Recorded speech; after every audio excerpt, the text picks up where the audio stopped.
Does adherence to the Catholic faith naturally compel us to stand with Israel? Does support for the Zionist cause naturally arise from a Catholic worldview? Is anti-Zionism really just a form of anti-Semitism? And what exactly is anti-Semitism anyway?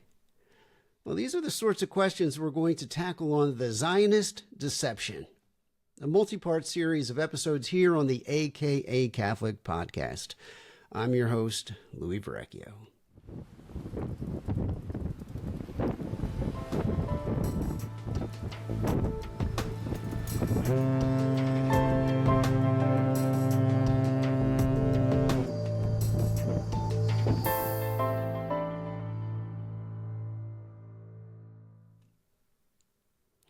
According to some Catholic commentators and organizations, Catholics are most certainly compelled to stand with Israel.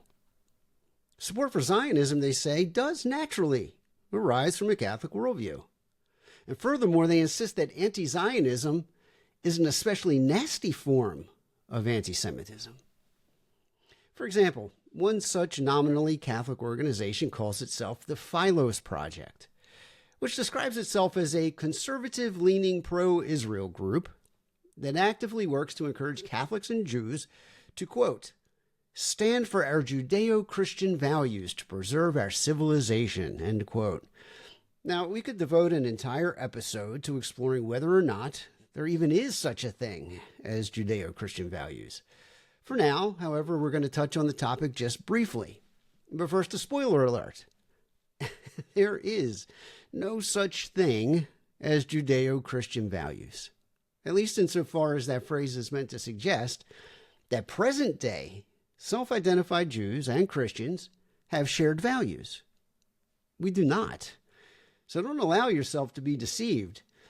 When a conservative-leaning pro-Israel group like Philos cites Judeo-Christian values, the intent is obvious. It's to make you believe that the Judeo part refers to the Jewish faith that was practiced by the Holy Family, or the moral tenets that arise from a faithful reading of the Old Testament. But the fact of the matter is, folks, the so-called Judeo values of today are actively opposed to Christian culture. I recently saw a video clip of a popular conservative media personality. I'm sure you've heard of him in all likelihood, Dennis Prager, who happens to be Jewish. And Prager brags in this video clip saying, quote, every ism except Nazism was founded and or led disproportionately by Jews. You name it. Marxism, humanism, socialism, environmentalism, feminism, Jews, end quote. Now, do these sound like Christian values to you? No, of course not. Now, if that's not clear enough, consider the indisputable fact that among the most commonly held of today's Judeo values is abortion, the wanton murder of innocent human beings. Again, listen to what Jewish spokespersons have to say for themselves.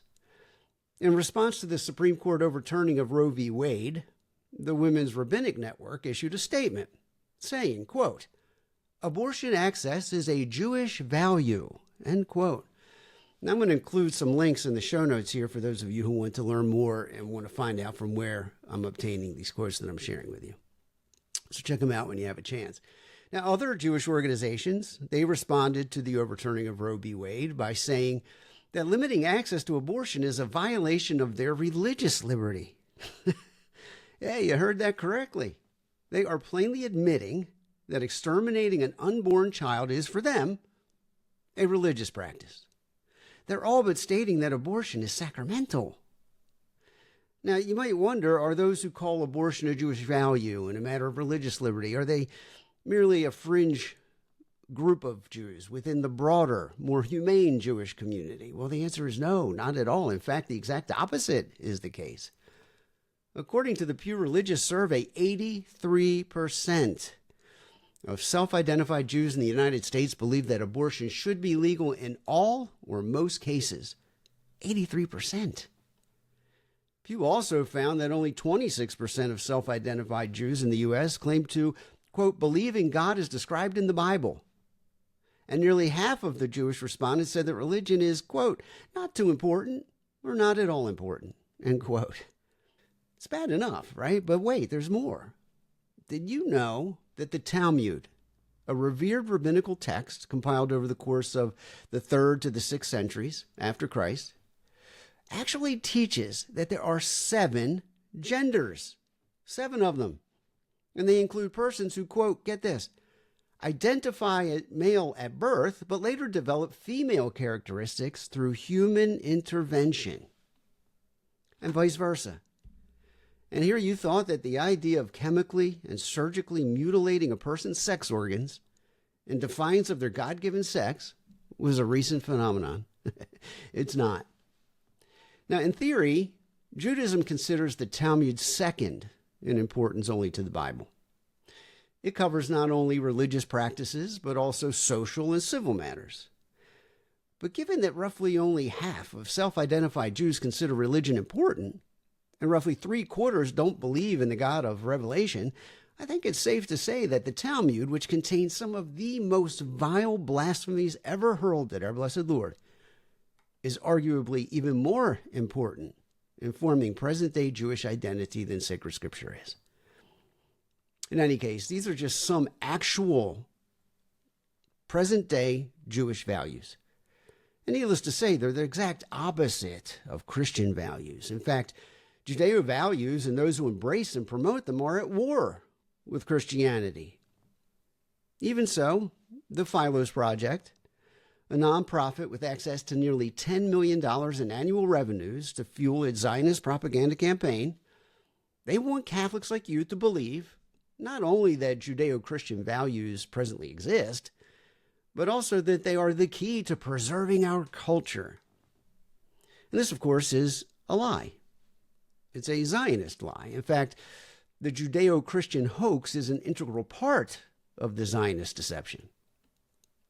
Okay, so now that you know a little bit about the Philos Project's orientation, throughout this series, I'm going to share excerpts with you taken from a propaganda video that they published about 5 months ago. And the purpose of the video is to convince naive Catholics to embrace Zionism and to stand with Israel. Now, don't get me wrong, the Philos video doesn't say anything new or especially insightful. But what it does provide is a good opportunity for us to consider a Catholic response to some of the more common Zionist talking points. And it also bears mention that current U.S. Vice President J.D. Vance is a friend of the Philos Project. And this gives them an apparent in with the radically pro-Zionist Trump administration. In fact, it appears that Philos and Trump are singing from the exact same song sheet. In other words, they embrace the same exact Zionist heresy. So as we move along in this series, you're going to get a sense for why this administration is so deeply committed to supporting the Israeli agenda, up to and including its genocide operation in Gaza. In short, Trump's approach to Israel isn't really driven primarily by politics and policy. It's driven by heresy. Okay, now at this, let's move on to the Philos video, which is titled, quote, "A Few Questions for Catholics Who Are Anti-Israel," end quote. And incidentally, for my ordinary regular readers and viewers of this podcast, I'm preaching to the choir here, okay? But patiently bear with me as we go through this episode 1 in the series, and I want you to consider its value for passing along to Catholics and perhaps even non-Catholics who are tempted to embrace the false idea of Judeo-Christian values and Zionism more especially. Hopefully it will open their eyes to the fact that one cannot be a faithful Christian and support the Zionist cause. Okay, so in this Philos video, it's featuring the director of their Catholic department, a young woman by the name of Simone Rizkala. And the video begins. Take a look. Last October, after the outbreak of war in Israel and Gaza, anti-Jewish rhetoric on campuses and protest movements across America surged. This year, the rhetoric grew worse, as did violent attacks against Jews. Sadly, some Catholics have joined in the anti-Semitic spirit.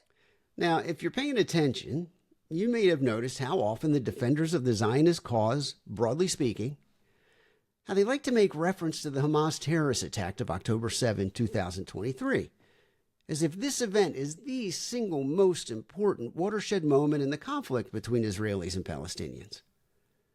You may also recall how very early on, The global media, no doubt at the behest of the Israeli propaganda machine, branded the attack of October 7 as Israel's 9/11. Well, guess what? There have been many watershed moments in this conflict, and some of the most significant date back well prior to 1948, when the modern state of Israel declared itself into existence. And this after decades of visiting terror upon that region, forcing Palestinians off their land and out of their homes. Yeah, I said terror. In other words, one of the ways in which the Zionists secured possession of the Holy Land was through blatant acts of terrorism. That background gets far too little attention. And why is that? Well, for one, it's because the victors and their allies write the history books. Powerful Zionist forces in academia, media, and government are keen to bury those details. They much prefer that the naive buy into Israel's perpetual victim story. In other words, they know that the more they can subtly convince the ill-informed to focus almost exclusively on October 7th, 2023, as if this event is the be-all, end-all of the present conflict, well, the more successful they're going to be in recruiting supporters to the Zionist cause. But that backstory is critically important. Without it, without asking the question, why is there so much hostility between Israelis and Palestinians? It's impossible to form a reasonable opinion on the conflict. Consider as an example of just how important it is to explore the question why. Imagine the police responding to a domestic violence incident. Okay, they show up at the house, and there in the bed is the husband lying dead. He's got 3 bullets in the head. And there's the wife standing there still holding the smoking pistol. Okay? Well, they're going to apprehend her, take her in, and when her day in court arrives, obviously, along the way, the investigation is going to be laid out before the judge, and they're going to go about establishing motive. Why did you do it? Why did you shoot your husband in the head 3 times? Well, if the wife responds, we've been married 5 years, and throughout that period of time, every time I ask for the TV remote, he just ignores me. 5 years of this. I had enough. I shot him in the head. The judge will take that into consideration when he goes about leveling justice, right? But on the other hand, if the woman says, we've been married for 5 years, throughout that duration, he has physically, sexually, psychologically abused me. I have a folder with the evidence from the various trips I made to the hospital, bruised, beaten up, with broken bones. I have photographs. I even took a video, without him knowing it, of him abusing me. My neighbors and my friends have been telling him for years that I'm afraid he's going to kill me. That's why I shot him. Well, the judge is going to take that into consideration too. He should. Is he going to let her off the hook altogether? No.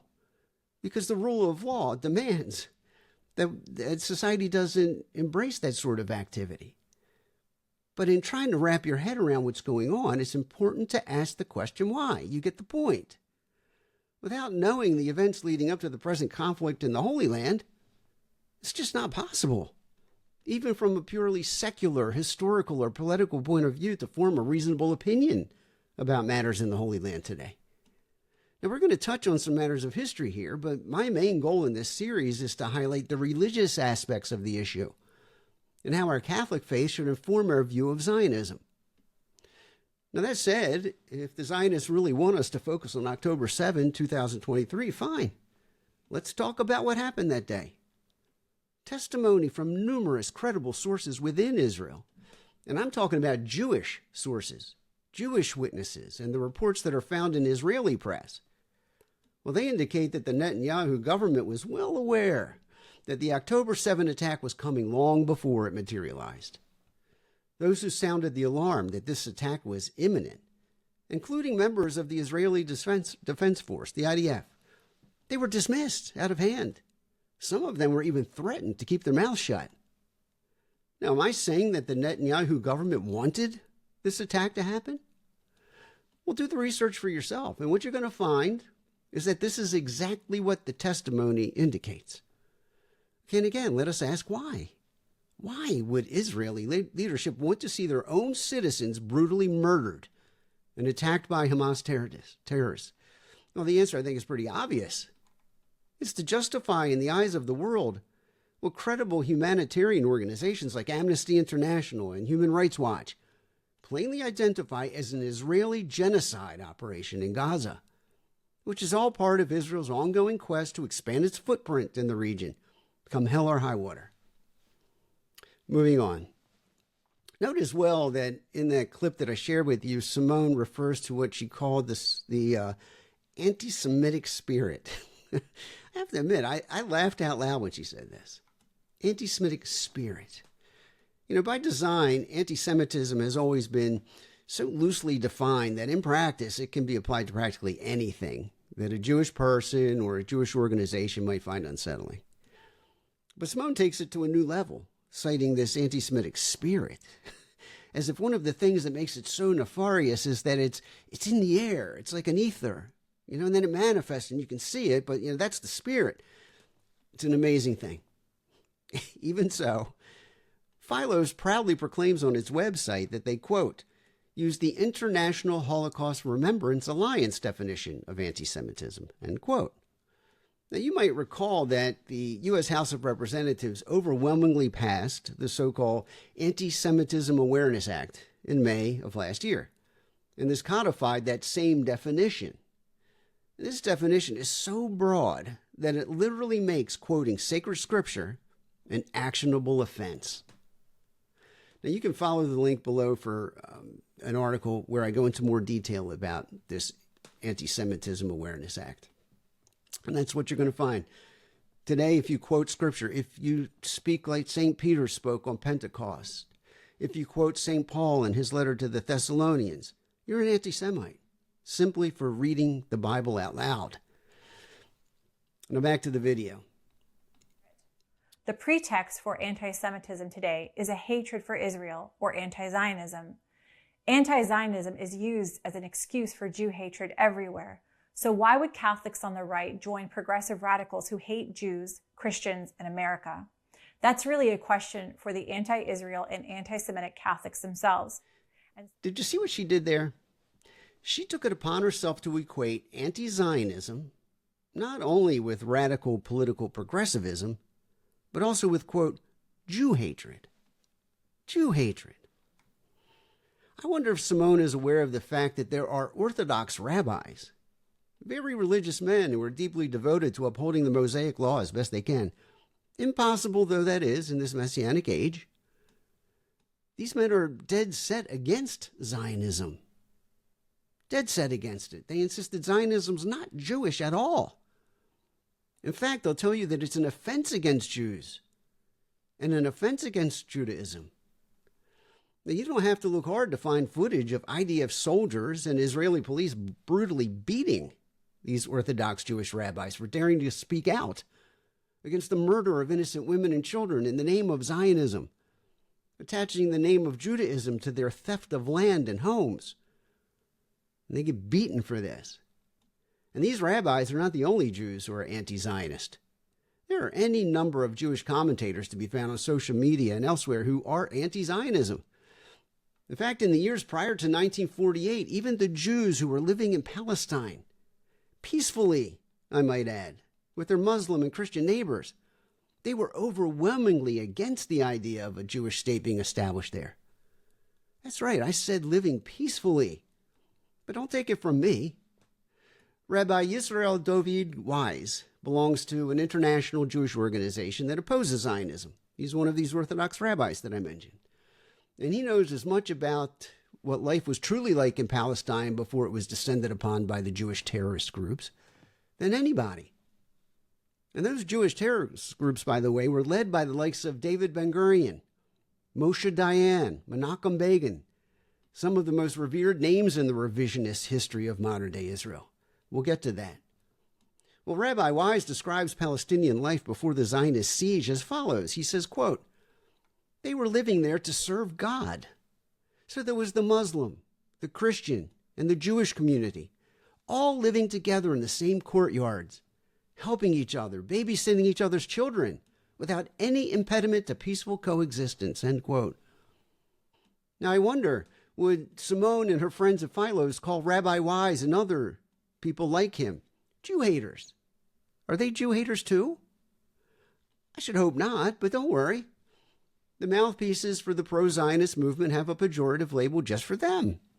And it's very similar to conspiracy theorist or anti-vaxxer, a lowbrow attempt to belittle people, to shut them down, and to close off any opportunity for meaningful dialogue before it can begin, dismissing these views out of hand.